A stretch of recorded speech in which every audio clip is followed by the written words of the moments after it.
మహేష్ గారు మీరు చెప్పండి. అంటే మీరు ఓయూ విద్యార్థి నేతగా ఉన్నారు, అంటే ఉద్యమం బాగా ఉన్న సమయంలో మీరు కూడా ఓయూ విద్యార్థిగా ఉన్నారు. అయితే ఇటీవల మన రాహుల్ గాంధీ గారి సభ తర్వాత జగ్గారెడ్డి గారు ఒక స్టేట్మెంట్ ఇచ్చారు. ఏంటి, Balka Suman MP, Peddapalli TRS MP Balka Suman ఇద్దరు విద్యార్థులను హత్య చేశారు, ఆ విషయాలు నేను నా దగ్గర ఉన్నాయి, అవన్నీ నేను బయటపెడతాననేది. అయితే బయట టాక్ మీడియాలో ఏంటంటే జగ్గారెడ్డి గారి కామెంట్స్ వెనక మీరున్నారు, మీరే చెప్పించారు అనేటువంటిది కొంతమంది ఓయూ విద్యార్థులు కూడా అనుకుంటున్నారు. అసలు ఆ వివాదం ఏంటి? మీరు ఒక విద్యార్థి నేతగా ఉన్నారు కదా, ఆయన మీద ఎందుకు ఆరోపణలు చేయాల్సి వచ్చింది? దానికి మీ దగ్గర ఆధారాలు ఉన్నాయా కాంగ్రెస్ పార్టీకి? ఒకటి, తెలంగాణ కాంగ్రెస్లో తెలంగాణ విద్యార్థి ఉద్యమం నుంచి వచ్చిన వాళ్ళలో నేను ముందున్నాను, తెలంగాణ కాంగ్రెస్లో యాక్టివ్గా ఉన్నాను, అంతవరకు యాక్సెప్టెడ్. కానీ జగ్గారెడ్డి గారు చేసిన కామెంట్స్ ఏంటంటే బాల్క సుమన్ తన స్వార్థం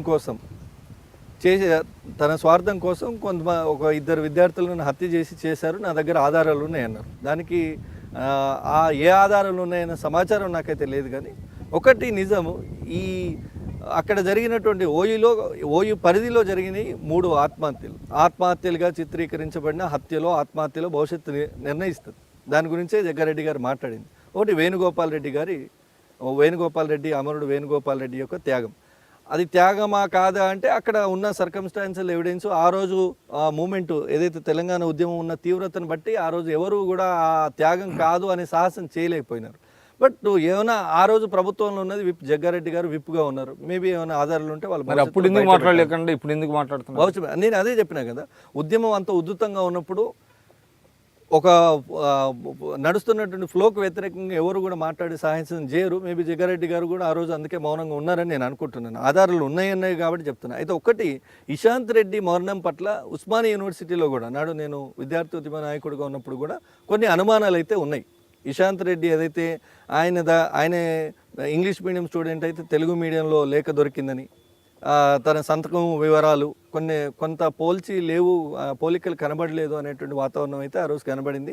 కేవలం డి శ్రీనివాస్ ఓడిపోతే నేను తల నరుక్కుంటానని అక్కడ గుడి దగ్గర తల నరుక్కున్నాడని, అంత సాహసానికి పోయే వ్యక్తి కూడా కాదు ఆయనతోని తిరిగినటువంటి వాళ్ళు కానీ వాళ్ళ కుటుంబ సభ్యులు కానీ చెప్పినటువంటి సమాచారం బట్టి ఆ రోజుల్లోనే ఉస్మానియా యూనివర్సిటీలో ఒక రకమైనటువంటి ఇది మాత్రం ఉండేది, ఆరోపణ మాత్రం.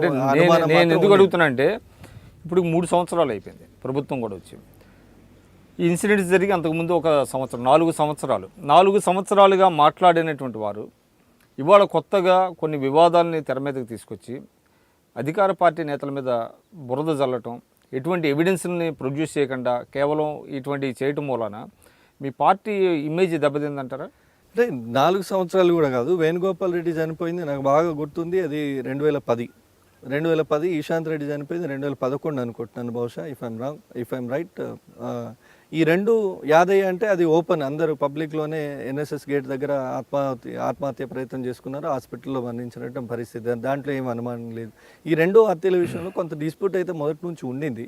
ఆధారాలు ఇన్ని రోజులు బయట పెట్టలేదు అంటే దానికి అది సందర్భోచితంగా ఒక మాట వచ్చిన తర్వాతనే ఇంకో కౌంటర్గా ఆయన మాట అనడం. అంటే ఒక రకంగా చెప్పాలంటే తెలంగాణ ఉద్యమానికి వాళ్ళు సమిధులుగా వాడుకున్నారా అన్ని పార్టీలు కలిసి?